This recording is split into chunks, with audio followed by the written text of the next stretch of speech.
Good evening and a very warm welcome to First Issues. As tonight we take a look at the tiny country that is Rwanda, fourth smallest on the continent to be exact, bigger than only Gambia, Swaziland and Djibouti. This tiny landlocked country is said to have few natural resources, and with 90% of its people engaged in agriculture, it is far from being industrialized. The majority of the country lives on less than $1 a day.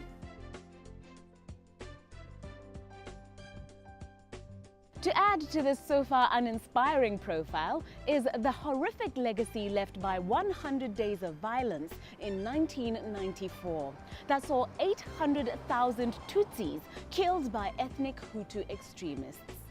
2 decades later, after its economy had been left in tatters after the genocide, the country is steadily but drastically changing its story.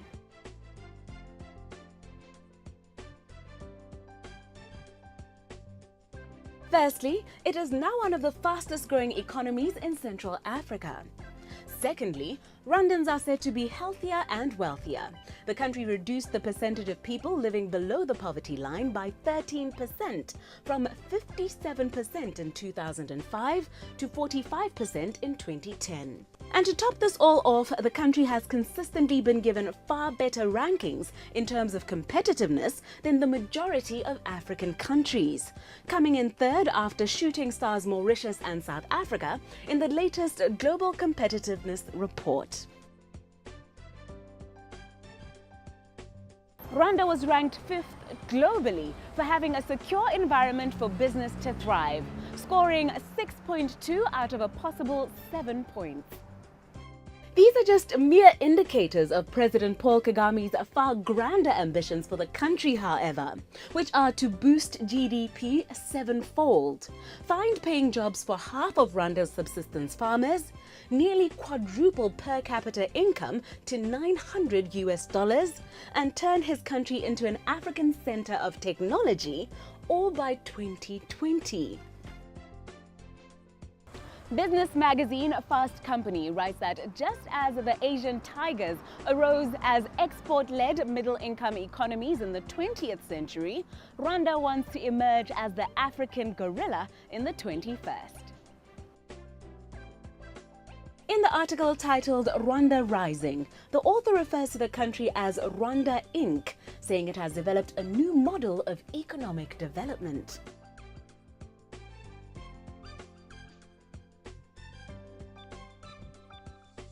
We speak to High Commissioner of Rwanda, Vincent Karega, this evening to find out the secrets to the country's success.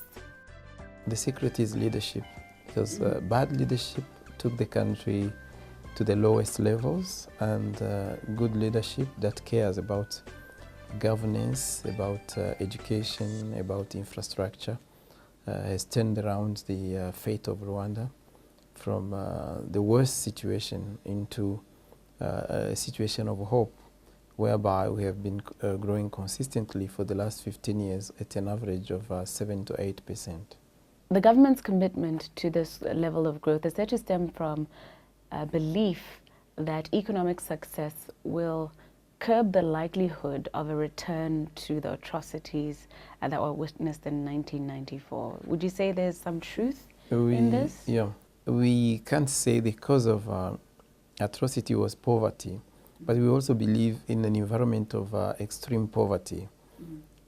Social tensions are likely to happen more than when people access resources, that they can live longer, that they can have medical care, and they can have savings and can build a better life. So we strongly believe in our long-term vision that economic transformation that is changing the economy from subsistence economy into knowledge economy is the way to go. Yeah. Your president, Paul Kagame, has been praised for a special brand of innovative leadership. How would you describe his brand and style of leadership? And how instrumental would you say his role has been in this transformation? His role, first and foremost, was to change the mindset of Rwandans. A mindset that was based on divisionism and also belief by the Rwandans for generations that the country was too poor to do too good. So he said that poverty is not about the size of the country or the amount of natural resources. Poverty is in the mind. Then he started giving examples of most prominent countries in the world. They don't have natural resources, like Japan, Singapore, Hong Kong. But they have skills, they have plans, they plan long term, and they are consistent, and they put in place institutions. So a part of his landmarks, it was reforming the public sector, the security sector, and also initiating policies that make easier for domestic and foreign business to do business in Rwanda. And also he believes in regional integration. If Europe is strong today, it's because they work together as a common market, as a customs union. So therefore he also believes in regional integration as a way to broaden the market, as a way to interchange skills and to ease the movement of capital.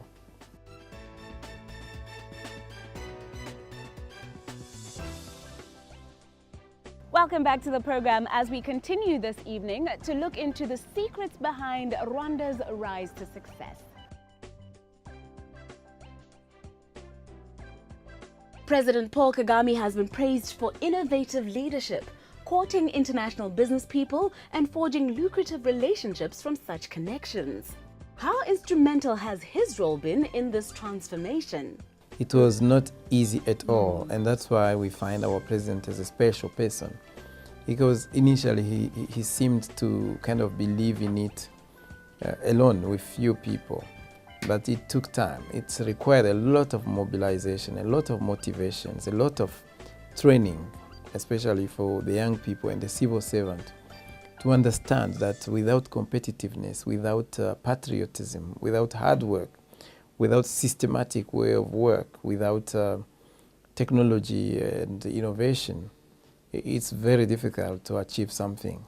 And also he taught us to not just to speak and to lay policies, because everyone can do that. All the countries have got good document. But how do you translate what is in the document into concrete programs and projects and timely? Then he said, the way other people are walking, we should be running, because we have been lagging behind in conflict, in slow work, in no transformative ideas.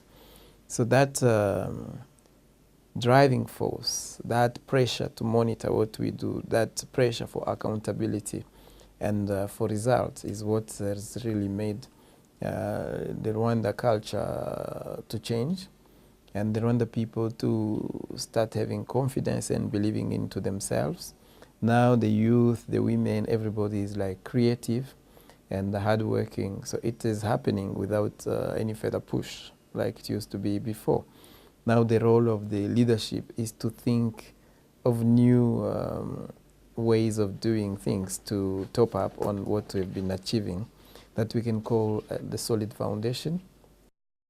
We were guided by a vision called Vision 2020. So for now we are preparing a Vision 2040. So it's time now for consultation to see what are the further steps that we need to adopt. Because we kind of shifted from very subsistence agrarian economy into diversified economy. But there is still a lot of value to add into the agriculture in terms of productivity and processing. There is a lot of value to add into the mining by increasing also production productivity. We still need to polish a lot into the sector of tourism and the sector of financial sector and ICT. So the new vision will also look into some other sectors probably that we didn't touch, like arts, culture, creative industry, and research and development, and probably more infrastructure at local and regional level. It is really interesting to me because in Botswana, we are praised for having great policies, and we struggle when it comes to implementation. We struggle when it comes to issues of productivity. And I'm really curious as to how you managed to bridge that gap as Rwanda. Was it done through workshops? How did this motivating leader that is the president make sure that his vision did become a reality? Can you maybe shine some light on how it was practically First, done? it was mainly into institutional development. So we had institutions of implementation that are clearly defined, mainly as local government, as agencies of government. But at the same time, we built strong institutions of monitoring and evaluation within the office of the Prime Minister, the Ministry of Economic Planning, and also we enhance systems, consultative systems at the base, where the civil society and the local government and the councillors also build a body that self-assess themselves before they are assessed by the central government. So it's important to have plans, to have implementing agencies, but also to have like monitoring and assessment agencies, and then reward people not according to contract but to performance. So people sustain themselves in government by performance. If they don't perform, it's not a given career. They sustain themselves through performance, not through the fact that they have been registered or recruited, but by what they do in. If you get in, but you're not productive, you're not up to the expected result, and somebody else must take over. And also, you know, we reward those who work well, and then we are quite hard on those who embezzle or get corrupt and so on, and they get exposed. So the tendencies of corruption, embezzlement, or laziness or slowness have really shrinked. But coming back to your point of training was also key in many ways, in the workshops, in sending people to different programs in the country and abroad, so as to get much more further understanding and a bigger skill base, but also by study tours, because we're not reinventing the wheel. What we want to achieve has been achieved in so many other places, in advanced countries. So we look at what they've done, we understand it, and we adapt it to our own context. The global competitiveness pillars were impressive as always: transparency, ease of doing business, and other factors. But for some reason, the ease of starting a business in Rwanda, you have dropped quite drastically in that particular measure. Do you have any insight into why that is? I have to check on it, but sometimes you don't drop. Some other people have grown. If more people reform and they understand the formula, then you are too many on the platform. When you get rated, they probably outperform us on that, and we also outperform them on other indicators. However, we remain at the same place, number 2 actually. It's Mauritius, us, and then Botswana, in terms of ease of doing business. Yeah. Okay. So we kept the same place, but definitely on one indicator we regressed, and on other indicators we progressed. Yeah.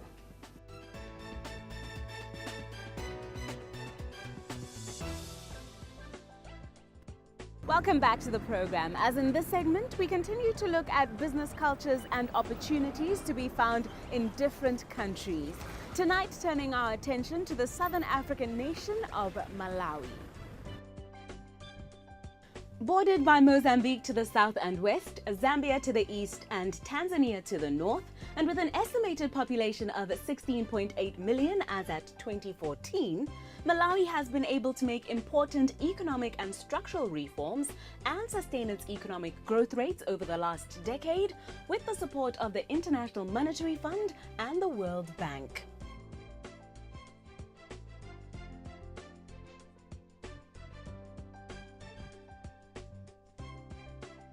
However, a public financial management scandal in 2013 triggered sharp reductions in on-budget development assistance received by Malawi, and government has run persistently large fiscal deficits since.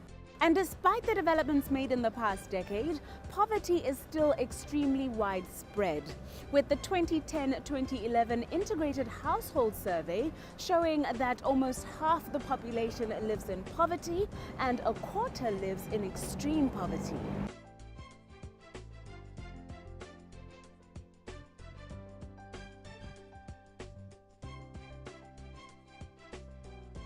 The economy of Malawi, one of the top 10 producers of tobacco in the world, revolves around agriculture, which supports well over 80% of the population.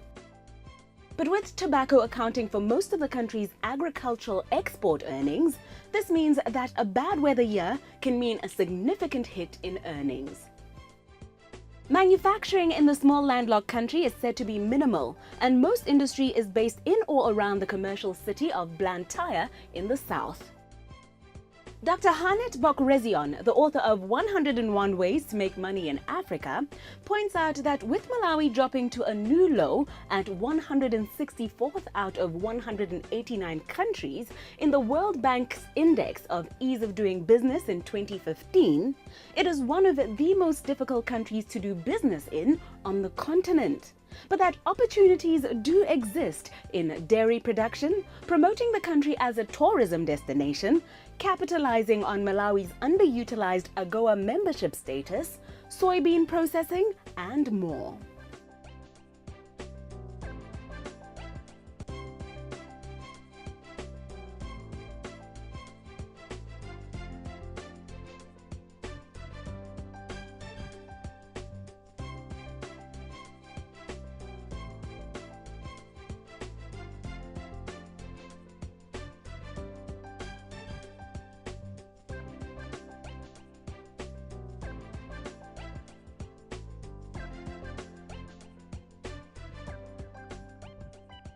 Welcome back to First Issues, as we speak to a young Malawian fashion designer as to whether perceptions that Malawi has a tough business and economic climate, conservative gender roles, and a lax concept of time known as GMT or General Malawi Time are true.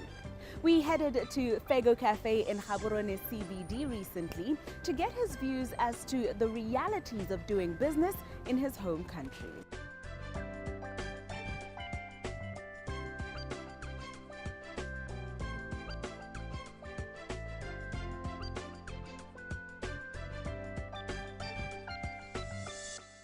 How would you describe what is unique about doing business in Malawi? It's a good place. The people are very welcoming. The immigration laws are very comfortable. You can easily fit into the society. Anything really that one can find interesting to do, you can do it. You can excel. As a Motswana, how would I go about networking? What kind of advice would you give me heading into type of meetings? Should I be dressed very formal? Will my English do? Should I learn a bit of the local language? Yeah, you know, to blend in every culture, you need to know a bit of their language, so that you know you relate better with them. You know, it shows that you are so much interested. You like what they like and stuff like that, and of course, dressed properly. Yeah, they are very traditional people. What kind of words? How would I greet? What's the main dialect spoken in Malawi? Achewa. That's the language that is normally used. So when you get there, you want to greet somebody, Muliwanji, that's the easiest. And they will respond, Tilibin, or simply Wanji. Wanji. Wanji. Wanji. Yes. So you've been here 6 years now. I've been here 6 years. What have you observed about Botswana? How do we operate? Botswana are very punctual people. Yeah, talking about my line of business. Yeah, if they give you something to do, you gotta do it in time and finish it up. Yeah. That's basically it. They're very, very punctual and loyal people, if I may say. Okay. Yeah, with the ones that I've been dealing with, very, very, very loyal. So is there a way you conduct business differently in Malawi than you would here? Do you change anything in the way you do business? Or is it the same? It's very much different. It's very much different. Like the market here is very high.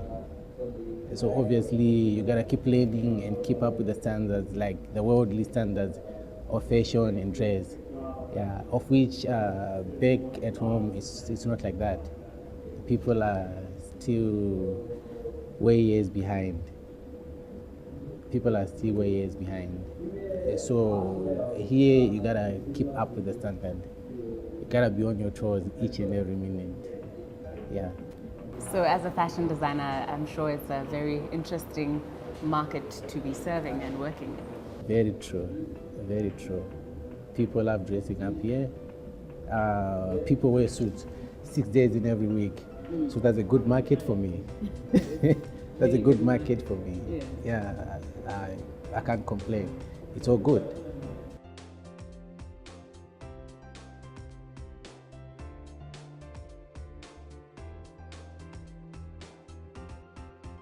It is now time to announce the winning comment in response to last week's program, in which South African international relations expert Frans Cronje discussed the economic implications for our region were Donald Trump or alternatively Hillary Clinton to win the US presidential elections due in 3 weeks' time. Horatile Tirimane wrote in to say, as Frans Cronje just explained, Africa as a geostrategic partner is what the future US president should recognize and build on for both parties to benefit, rather than seeing Africa as needing solely aid and advice. We thank you for tuning in. Write to us via Facebook, YouTube, or SMS, and you could receive a small token of thanks. Also make sure to take part in the continuing First Issues Facebook poll. Until next week and lots more issues of interest, we wish you a great evening.